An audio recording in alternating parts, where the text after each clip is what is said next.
వైకుంఠ ఏకాదశి కావడంతో వైష్ణవ క్షేత్రాలన్నీ కూడా మొత్తం భక్తులతో పోటెత్తాయి. శ్రీశైలము, అదేవిధంగా మహానంది, యాగంటి క్షేత్రాలతో పాటు ప్రముఖంగా ఉన్నటువంటి జిల్లాలో, ఉమ్మడి కర్నూలు జిల్లాలో ఉన్నటువంటి వెంకటేశ్వర ఆలయాలు కూడా ఉత్తర ద్వార దర్శనం కోసం భక్తులు పోటెత్తారు. మనతో మాట్లాడడానికి స్థానిక అర్చకులు ఉన్నారు. చెప్పండి స్వామి, ఈరోజు వైకుంఠ ఏకాదశి యొక్క ప్రత్యేకత ఏంటి? ఓం నమో వెంకటేశాయ. ఈ వైకుంఠ ఏకాదశి ధనుర్మాసం మొదలవుతున్నప్పటి నుంచి స్టార్ట్ చేస్తారు. మామూలుగా ఏంటంటే స్వామివారు ఒక 6 నెలలు యోగనిద్రలో ఉంటారు. ఆ యోగనిద్ర నుంచి ఈ వైకుంఠ ఏకాదశి రోజు ముక్కోటి రోజు మేల్కొని ముక్కోటి దేవతలు ఆ స్వామివారి దర్శనం కోసం ఆకాంక్షిస్తూ ఉత్తర ద్వారంలో నిలబడి ఉంటారు. స్వామివారు ఆ ఉత్తర ద్వారం నుండి ఆ స్వామివారు వారికి దర్శనం ఇచ్చారు. అందుకు ఈరోజు ఉత్తర ద్వార దర్శనం అని చెప్పి ప్రత్యేకంగా ఉత్తర ద్వారంలో దర్శనమిస్తారు స్వామివారు. అవకాశం లేని చోట ఉత్తర ద్వారంలో ప్రవేశం. తిరుపతిలో మాత్రం విగ్రహాలు బయటికి రావు కాబట్టి ఉత్తర ద్వారం నుంచి పంపిస్తారు లోపలికి. మిగతా చోట్ల మాత్రం ఉత్తర ద్వార దర్శనమే. ఎందుకంటే ఈ ముక్కోటి ఏకాదశి రోజు అంత ప్రత్యేకత ఏమంటే ఆ స్వామివారి యోగనిధుల్లో ఉన్నా కూడా మన మానవాళి ఎలా ఉండాలి, ఏం చేస్తే వాళ్ళకి ఏమవుతుంది అనే ఉద్దేశంతో ఆ స్వామివారు దాన్నే ఉంటారు. ఆ తర్వాత వారి అందరినీ ఉద్ధరించడానికి వచ్చి స్వామివారికి దర్శనం ఇచ్చిన తర్వాత ఆయన దర్శనం ఇచ్చాడు. అందుకు ఈరోజు ఎంత పిక్కేశారు. దీన్ని కూడా మన దాంట్లో మంది మాత్రం చాంద్రమానం ప్రకారం మనం చేసుకుంటాం, మార్గశిర మాసం అంటాం. అదే మా తమిళనాడు అటువైపు ద్రావిడ దేశంలో అది సూర్యమానం ప్రకారం చేస్తాం. కాబట్టి దాన్ని ముక్కోటి ఏకాదశి కాకుండా ధనుర్మాసం అంటారు. దాన్ని ధనుస్సు సంక్రమణం జరుగుతుంది. ఆ రోజు సూర్యుడు ధనుస్సు రాశిలో ప్రవేశిస్తాడు కాబట్టి ధనుస్సు సంక్రమణం జరుగుతుంది. దాన్ని ధనుర్మాసం అని పిలుస్తాం. మనకు మాత్రం ధనుర్మాసం అని ప్రత్యేకంగా కాకుండా మార్గశిర మాసంలో ఈ ధనుర్మాసం వస్తుంది. ఇది 6 నెలల్లో ఆ స్వామివారి యోగాంతరం నుంచి మెలిచిందాం కాబట్టి ఆ విధంగా చేస్తారు. ఆ స్వామి ఈ ధనుర్మాసం వ్రతం అనేది గోదాదేవి ఆచరించిన వ్రతం. ఇది కాత్యాయని వ్రతం అని రేపలలో గోపబాలికలంతా చేసిన వ్రతాన్ని ఈ తల్లి ఆ స్వామివారిని తన భర్తగా పొందాలి అనే కాంక్షతో తాను చేసిన కార్యక్రమం. ఆ కాత్యాయని వ్రతాన్ని కూడా ఆ తల్లి తన ఆ ఊరిలో ఉన్న వటపత్త సాయిని ఆ కృష్ణ పరమాత్మ అనుకొని 30 రోజులు రోజుకొక పాసనం చొప్పున ఆ స్వామినికి విన్నవిస్తూ ఆ స్వామిని మేల్కొల్పి ఆ స్వామిలో ఐక్యమైంది ఆ తల్లి. ఆ తల్లి కూడా ఏంటి, ఆమె కోదయ్య అని పేరు. వాళ్ళ నాన్నగారు మాలాకారుడు. ఆ స్వామి రోజు మాలలు గారించి ఆ రంగనాథ స్వామి సమర్పిస్తూ ఉంటాడు. ఆ తల్లి ఏం చేస్తుంటుంది, యుక్త వయసు రాగానే ఆ మాలలు వేసుకొని నేను స్వామికి నచ్చుతానా లేదా, కనబడతానా లేదా, స్వామికి బాగుంటానా లేదా అని చూసుకొని మళ్ళీ వాళ్ళ నాన్నగారి బుట్టలో అలా పెట్టేస్తుంటుంది. ఆమె వాళ్ళ నాన్నగారు తెలియకుండా రంగనాథ స్వామికి రోజు కైంకర్యం చేస్తూ ఉన్నారు.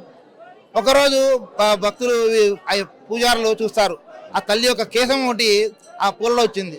అయ్యయ్యో ఇది అపచారం, కేశం వచ్చింది, ఎవరో వాడి తీసుకొచ్చిన పూలు తీసుకొచ్చారు పొరపాటున అని చెప్పి మళ్ళీ తీసుకెళ్ళి విశ్వచిత్ర వారి ఇంటికి వెళ్ళి వేరే కొత్త మాల తీసుకొని వచ్చే ఆ రోజు ఆ స్వామివారు ఆ తండ్రి కనబడిచి, అయ్యా నిన్న మీ కూతురు ఇచ్చిన మాలలు నాకు ఇవ్వకుండా తీసుకెళ్ళావు, నాకు అది కాదు, నాకు మీ అమ్మాయి వేసిన మాలనే నాకు కావాలి అని చెప్పి ఆ స్వామివారు స్వయంగా ఆ విష్ణుచిత్తుల వారికి చెప్పగా ఈ తల్లి చాలా గొప్ప తల్లి అని అప్పటి నుంచి ఆ తల్లి వేసి ఇచ్చినా కూడా ఏమి మాట్లాడకుండా స్వామివారు సమర్పించారు. ఆ స్వామిని తాను యోగనిధిలో ఉన్న స్వామిని ఈ జగత్తు కారణక వైభూతుడైన స్వామికి అన్ని పాఠాలు నేర్పి, అంటే ఏం చేస్తే ఏం చేయాలి కర్తవ్య బోధన చేసిన తల్లి స్వామికి, అంటే యోగనిధుల నుంచి మేల్కోవడం కోసం ఆ స్వామికి కర్తవ్య బోధన చేసింది.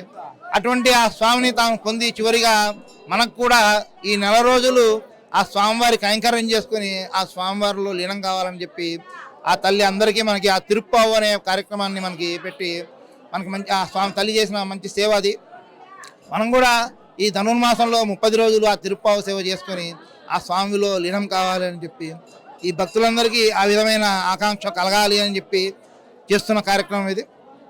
ఈ ముక్కోటి రోజు మాత్రం ఆ స్వామివారి దర్శనం కోసం తహతలాడుతున్న దేవతలందరికీ స్వామివారి దర్శనం ఇచ్చిన రోజు కాబట్టి వైష్ణవాలయంలో ఈరోజు ముక్కోటి ఏకాదశి రోజు ఉత్తర ద్వార దర్శనం జరుపుతారు. ఉత్తర ద్వార దర్శనం చేసుకోవడం వల్ల భక్తులకు ఎలాంటి ప్రయోజనం? వారి కోరికలన్నీ తీర్చడమే ఆయన ముఖ్య ఉద్దేశం.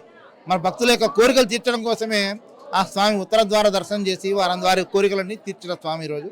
అందుకు ఈరోజు ప్రత్యేకంగా ఉత్తర ద్వార దర్శనం చేసుకుంటారు స్వామివారిని. మాట్లాడి కొంతమంది నిర్వాహకులు ఉన్నారు. ఈరోజు ఏకాదశికి సంబంధించినటువంటి ఎలాంటి ఏర్పాట్లు చేశారు, ఎట్లా భక్తులు? ఈ ఆలయ కమిటీ ప్రెసిడెంట్గా భక్తులకు దాదాపు తెల్లవారుజామున 2 గంటలన్నర నుంచి ఇంతవరకు అసంఖ్యాకమైనటువంటి జనము మా దేవాలయం యొక్క విశిష్టతను తెలుసుకొని ఇక్కడ ఉన్నటువంటి ఆపద మొక్కులవాడు కోరికలు తీర్చేటువంటి శ్రీ వెంకటేశ్వర స్వామి, మా ఇలవైల్పులైనటువంటి వెంకటేశ్వర స్వామి యొక్క దర్శనానికి మీరు కళ్ళారా చూస్తున్నారు. ఎన్ని వేల మంది, దాదాపు 10,000 మంది కూడా ఇప్పటికి దాటిపోయారంటే ఆ స్వామివారి యొక్క శక్తి ఎటువంటిదో మీకు ఇప్పుడు తెలుస్తుంది. ఎందుకంటే అయ్యగారు చెప్పినట్టుగా ఇక్కడ కోరికలు ఈరోజు మొక్కుకున్న అత్యంత విశిష్టమైనటువంటి దినం కాబట్టి, ఎందుకంటే ప్రతి మనిషికి కోరికలు ఉంటాయి. కోరికలు తీర్చుకొని స్వామివారి సంకల్పంతో ముందుకు జీవితాన్ని గడపడమే ఈ యొక్క పరమార్థం. అందుకోసమే కదా వైకుంఠ ఏకాదశిలో ఉత్తర ద్వార దర్శనం, భగవంతులే ఆ స్వామివారిని దర్శనం చేసుకున్నప్పుడు మనం నిమిత్త మాత్రుల మానవులను కూడా ఈ విధంగా దర్శనం చేసుకుంటే ఆరోగ్యముగా సంసారాలు కూడా సమాజానికి హితంగా ఎన్నో విధాలుగా బాగుంటుందనేటువంటి తాత్పర్యం వచ్చినందువల్ల మన శ్రీకృష్ణుని 40 ఏళ్లుగా మా శ్రీనివాస మందిరంలో ఉన్నటువంటి ఆ యొక్క ప్రాముఖ్యత ఉంది కాబట్టే మా దేవాలయానికి ఇంత అశేషమైన భక్తులు వచ్చి స్వామివారి కోరికలు తీసుకుంటున్నారు. ఈరోజు కల్చరల్ యాక్టివిటీస్ నమో వెంకటేశాయ. మేము ప్రతి సంవత్సరం ఇప్పుడు 6 ఏళ్ల నుంచి ఇక్కడ మేము ప్రోగ్రామ్స్ చేస్తున్నాము. తెల్లవారుజామున 4 గంటలకే మా టీం మొత్తం వచ్చి ప్రోగ్రామ్ చేసి సర్వీస్ చేస్తాము. మొట్టమొదటి మన కర్నూలు కృష్ణానగర్లోనే వెంకటేశ్వర స్వామి గుడి ఉంది. ఈ వైకుంఠ ఏకాదశికి మాత్రం ఇంత జనం కాదు, ప్రతి శనివారము స్వామి దర్శనం 2 గంటలు పడుతుంది. ఇలాగ తండోపతండగా ప్రతి ఒక్కరు ఎక్కడి నుంచో స్వామి దర్శనానికి వస్తున్నారు. అలాగే ఇక్కడ ఉన్న కమిటీ వాళ్ళు కూడా వాళ్ళకి సహకరిస్తూ అన్ని సహకారాలు అందిస్తున్నారు. నమో వెంకటేశ్వర. ఈరోజు ఎలాంటి యాక్టివిటీస్ చేస్తున్నారు? కల్చరల్ యాక్టివిటీస్, కోలాటం చేసాము. ప్రతి శనివారం మేము విష్ణు పారాయణం చేస్తాము. అలాగే ఏదైనా కార్యక్రమం జరగని ముందు ఉండి మా టీం అంతా సహకరిస్తాము. గోవిందనామాలు, విష్ణు సహస్రనామము, హనుమాన్ చాలీసా అన్నీ చదువుతామండి ప్రతి శనివారం. ఈరోజు వైకుంఠ ఏకాదశి కావడంతో వైష్ణవ ఆలయాలు మొత్తం కిక్కిస్తున్నాయి. భక్తులు పోటెత్తారు. పెద్ద ఎత్తున ఉదయం నుంచే తెల్లవారుజామున 4 గంటల నుంచే మొత్తం ఆలయాలకి క్యూ కట్టేటువంటి పరిస్థితులు కనిపిస్తున్నాయి. కిలోమీటర్ల మేర నిలిచిపోయి ఈరోజు స్వామి దర్శనం కోసం వెయిట్ చేసేటువంటి పరిస్థితి అయితే కనిపిస్తుంది. ఇది కర్నూలు జిల్లాలో ఉన్నటువంటి తాజా పరిస్థితి. వీడియో జర్నలిస్ట్ చంద్రశేఖర్తో హుస్సేన్, RTV, కర్నూలు.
మరిన్ని వీడియోస్ కోసం ఛానల్ ని సబ్స్క్రైబ్ చేయండి, లేటెస్ట్ అప్డేట్స్ కోసం వాట్సాప్ ఛానల్ ని ఫాలో చేయండి అండ్ లింక్ డిస్క్రిప్షన్ లో ఉంది.